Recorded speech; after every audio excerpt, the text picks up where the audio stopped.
Vacations are supposed to be escapes, a break from reality. But for some, these getaways turned into a journey through hell. Tonight, I'll take you through 3 real-life vacation murders. Cases so gruesome, they will haunt your mind. I am the Mistress of Terror. I must warn you, these are not stories for the faint-hearted. Once you hear them, they will be with you forever.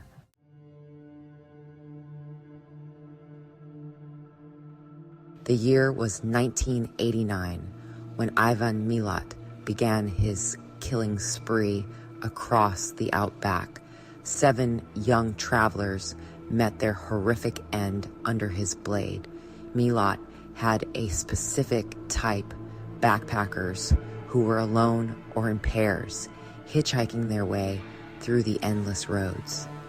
He lured them with the promise of a ride, but instead they found themselves trapped in a twisted game of cat and mouse. Milat's preferred method was both brutal and calculated. He bound his victims, rendering them helpless before toying with them in the most horrific ways. He would stab them repeatedly, each wound carefully inflicted to prolong their suffering.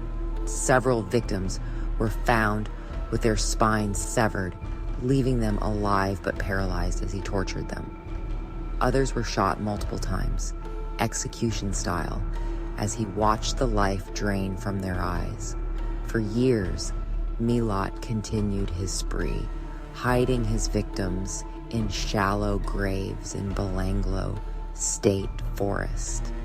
When police finally caught him, they discovered a collection of his victims' belongings, trophies he had kept to relive his sadistic acts. He was sentenced to life in prison, but the ghost of his cruelty lingers in the outback, where some claim to still hear the cries of the lost in the dead of night.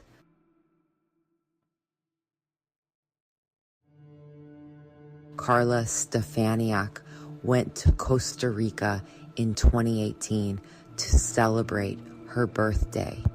It was supposed to be paradise, tropical weather, beautiful beaches, and time away from her routine. But her trip took a deadly turn. Carla was staying in a villa owned by an American expatriate, and it was there that she met her fate. Her body was found half buried in a shallow grave, her skull shattered, her body battered beyond recognition. But it was the condition of her remains that painted a gruesome picture of her final moments. She had defensive wounds on her arms, indicating she fought back as her attacker beat her. Her killer, a security guard at the villa, later confessed to luring her into the jungle and bludgeoning her with a blunt object. It was personal, brutal, and filled with a sickening intensity. He later claimed he was possessed by an evil force, driven by a darkness he couldn't control. The guard was convicted, but the story didn't end there. Locals now say the villa is cursed, with strange occurrences that defy explanation. Shadows move on their own, objects disappear, and some guests have even reported hearing Carla's voice in the wind, crying for help. The once beautiful villa now stands, abandoned, a monument to a paradise lost.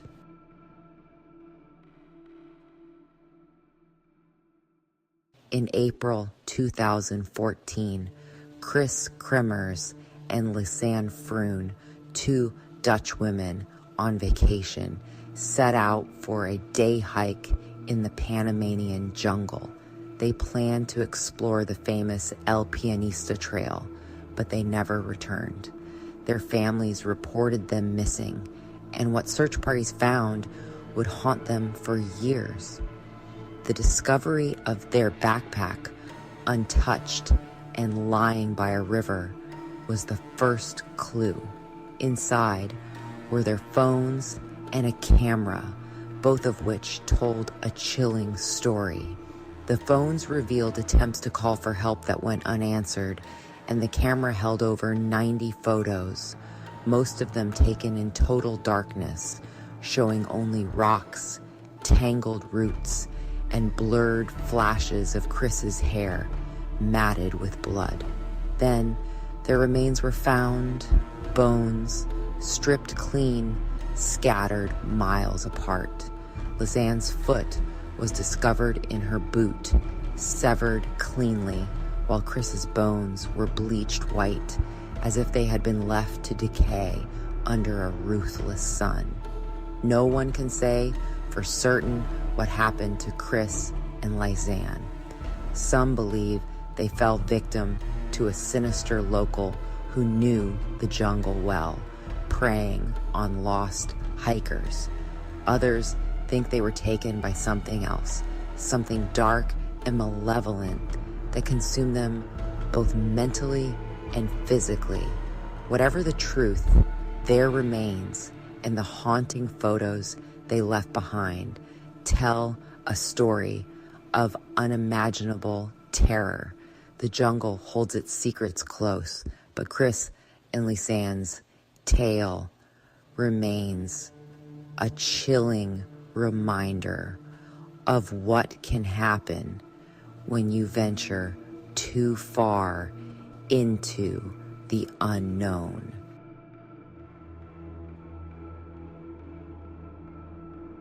These vacations were supposed to be escapes, but they became death sentences, each more brutal than the last.